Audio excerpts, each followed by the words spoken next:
Hi there, it's Llarold, and today I'm going to talk about a big bunch of changes to tanks that Blizzard just dropped at 11:30 p.m., less than a week before the release of Dragonflight. I actually recorded all this and realized as soon as I finished that I hadn't turned my mic on, so this is take two, so... Yeah, I was literally working on the Mythic Plus tank tier list video at the time they dropped these changes, and I will get back to that as soon as I'm done with this, but this is news, and I definitely wanted to respond to it first, so let's just get right into it. The first class change is to Blood Decay. Blizzard fixed the bug with Bone Storm not granting Icy Talons when you use it. That's it. I really don't care about this change at all. It's not a damage buff to Bone Storm. It's not anything to compensate for its extremely high runic power cost. It's not a complete redesign that makes it into like a runic power generator. Like if they had turned it into the Venthyr Covenant ability, that would be a lot more interesting, but it's still bad. Bone Storm still sucks. Not a fan unless it's for like super trivially just adding more AoE damage in situations where you're not being challenged defensively at all. Okay, Demon Hunter got a tiny nerf. Immolation Aura now deals reduced AoE damage once you're hitting more than 8 targets. Again, fine, whatever. This is a minor change. I'm not worried about this nerf at all. Maybe it's a 2% total DPS loss in AoE, something like that. Who cares? Doesn't matter. Now let's move on to Druid. I think their changes are quite a bit more substantial. The first one was to Protector of the Pack, which is a class talent, so it affects all the other specs more. I think it had quite a lot more of an effect on Feral Druid. I don't really know. You can use it as a bear if you're running Dream of Cenarius, and it will make your regrowths hit for like 300,000 healing. And the redesign to make the cap larger, up to 160% of spell power instead of only 140%, actually makes this a buff for bears. It's actually even larger, so for, whatever, 320,000 or something. That's great. The nerf part of this is that it takes longer to stack up, to pool up that extra healing. But since you can't trigger a Dream of Cenarius proc more than once every 20 seconds anyways, that doesn't matter. This is just a buff for bear to a talent that you don't really use anyways, so not exactly a big change. Now let's look at the Guardian changes, which are fairly substantial. The big change here is that after the Wildfire is being nerfed, but not in the way I had expected. It is being capped at 5 nearby targets. I gotta say, this is actually much better than I had anticipated. I really thought they were going to nerf the healing proc, like just the value, cut it in half or whatever, or maybe make it so that it would only trigger every 400 rage or something, or maybe just make it so that it wouldn't hit anyone except for the Druid, the bear Druid using it at all. This means it's still like a 75 to 80,000 AoE heal every 10 to 20 seconds. It hits up to 5 targets, so we're talking about 25 to 40,000 HPS as a tank. This also means that bears are pretty much completely untouched in Mythic Plus dungeons. The heal does hit pets, or probably. We haven't been able to test this yet. They won't be in until tomorrow. So hopefully Blizzard either blacklists pets or does something to account for them eating up that 5 target cap, because that's kind of lame. Maybe it makes this heal a little smarter. Maybe they make the heal a little smarter so that pets don't steal heals from players. Otherwise, this means that like Unholy DKs, Hunters, Windwalker Monks, pet classes, other than Warlocks, Warlocks are always overpowered enough to like get a free pass through, but the rest of the pet heavier classes maybe don't get a spot in bear Druid groups. The change to make Astral Influence affect Wildfire after the Wildfire is good. There was some confusion as to whether you could take Astral Influence for that extra 3 yards of range and then that would bump the radius out to 15 yards. Apparently that wasn't working. Either way, now we know for sure it is working. It is intended. It's a 15-yard radius, ridiculous heal every time you spend 200 rage. Bear Druid is still crazy strong. Still great. Turbo tank. All right, now let's look at the next set of changes, which are to Monk's damage output, and they fill my heart with sadness. The first is a 10% reduction to the Keg Smash damage bonus from Storm Stout's last keg, which I don't like. I don't entirely understand it even, but they have rolled out a lot of AoE damage nerfs, and Monks do deal really good AoE damage, so I guess this makes sense. Despite how important Keg Smash is to Monks rotationally and like the pillar of the class, you actually get your damage from so many different skills that this only winds up being like a 1.5% DPS nerf, maybe 2%, but maybe less. It's actually not that bad. The second change is pretty bad. Charred Passion's damage bonus has been cut in half. This is worth about 8% of your total damage in single target.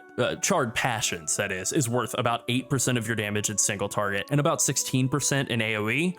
So, by cutting that in half, you're losing anywhere from 4 to 8% of your DPS from Charred Passions, and then let's say 1 to 2% from Storm Stout's last keg, which adds up to about 5 to 10% total DPS reduction, which is a kind of a major nerf considering damage output is the key area in which Monks have been standing out right now, like positively. I mean, you can stand out for having terrible damage reduction and needing a lot of extra healing. They definitely stand out in that direction, but on the positive front, damage output Monks are great at, and they just got nerfed there. Kind of a bummer. This has some implications for how you might spend your talents in single target. I've seen some brewmasters talking about the possibility of switching to using Tiger Palm again in single target and running Dragonfire brew instead of Charred Passions. I think that's probably still going to result in less damage overall and no extra defense at all, so basically not be worth doing. I don't really care for that playstyle. I don't like using Tiger Palm, I never have, so I'm not super excited about the possibility, but maybe it's something you can do. If you did go with that talent setup, you would want to run Facepalm and Blackout combo. Let's just pull up a talent calculator here just to show it off. You would take Facepalm here. You would take Blackout combo down here. Probably a talent setup that looks something like this. You would probably want to run Fluidity of Motion as well, since you are taking Blackout combo, just to really emphasize that added value out of that particular talent. You would still want to take Salsalabum's Strength there.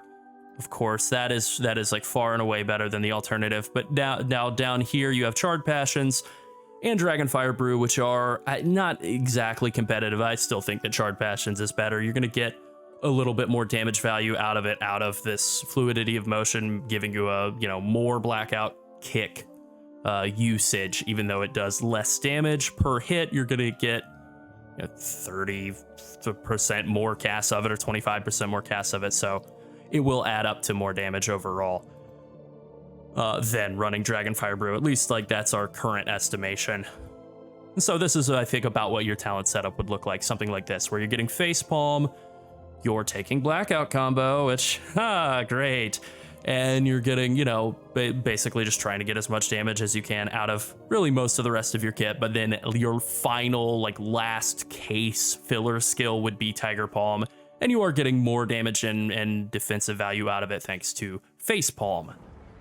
This setup will be a little bit tankier, but actually not by all that much than the pure Spinning Crane Kick in single target setup.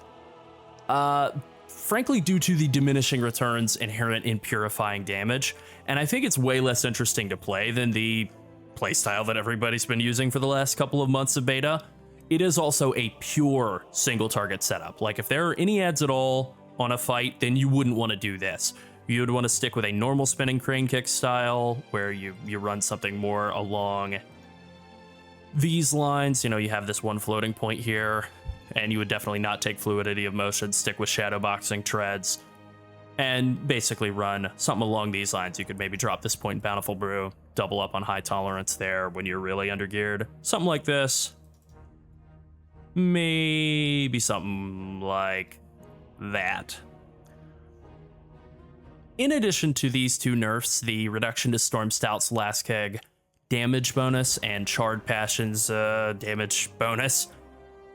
Blizzard also made a nerf to Resonant Fists, the passive damage talent in the class tree, down right in the middle of the bottom of the class tree here. Just the one that passively radiates damage out to enemies nearby.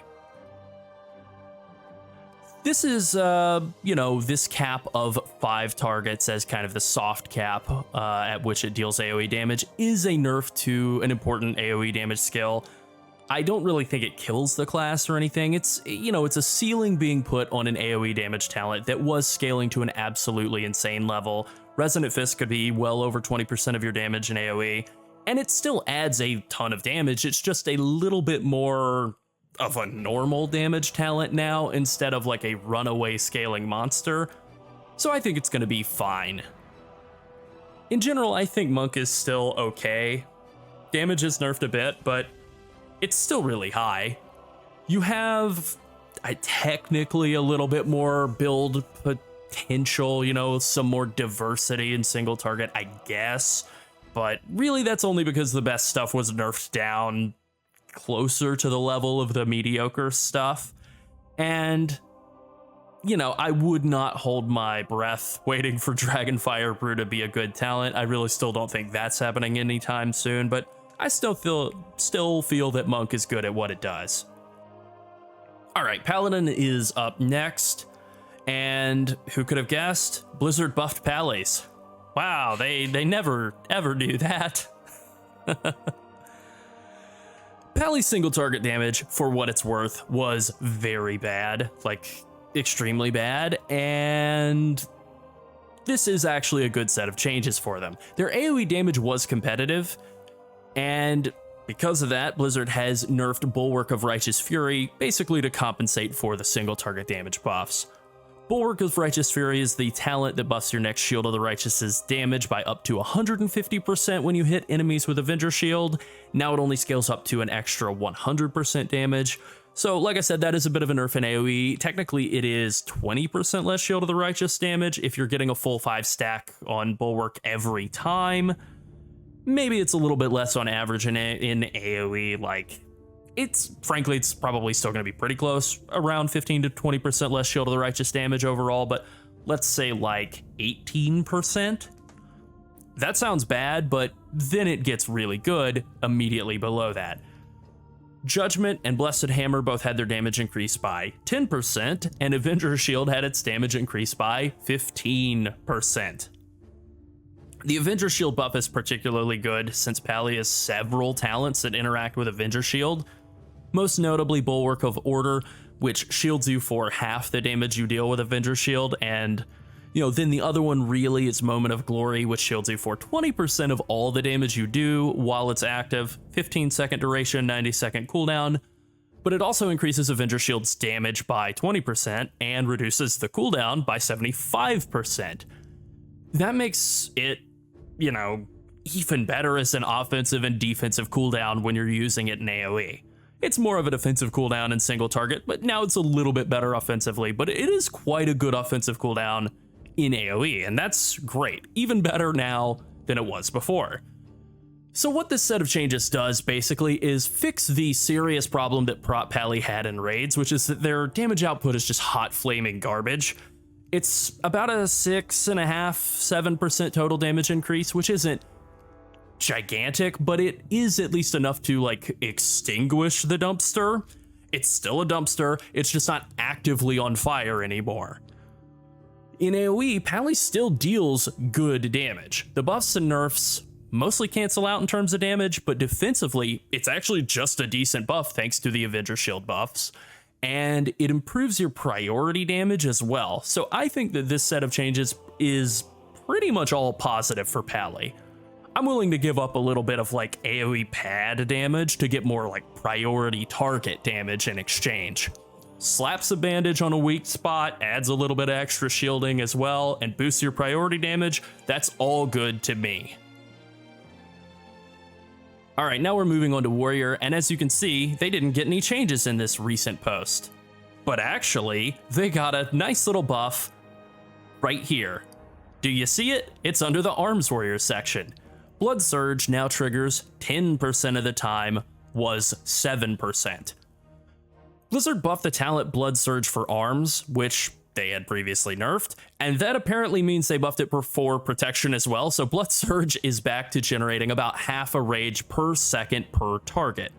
This was a talent that generated an insane amount of rage at the very start of the alpha. It was like a 25% chance per time your bleed ticked to generate 5 rage, then they nerfed it to 20, then 15, and then a week or two ago they nerfed it to 10, and then immediately after that change they stealth nerfed it to 7%. Though that wound up making it pretty terrible. It had gone from generating like multiple rage a second per target to 1 rage per target to half a rage, and then to like a third of a rage, to the point where it was actually the worst rage generation talent in the entire tree of ones that generated rage in single target, which is quite a fall from grace. But now it's been buffed back up to be not technically the worst in single target, and then as soon as you add any extra targets at all, it's great. You know, it's half a rage a second a target, so 5 targets, 2.5 rage a second. Pretty good. It's not like amazing, you know, it's still back to where it was after the last time they nerfed it, so still like post-nerf, but not at the post-nerf stealth extra double nerf. Back to being okay. Honestly, all of this is just very funny to me. It's hilarious that Blizzard thinks that Prot Warriors are totally fine, but apparently they do. Prove to me that they don't with all the changes that they made to Prot Warriors, right? Hey, that's great. All right, that's it. Thanks for watching. Bye.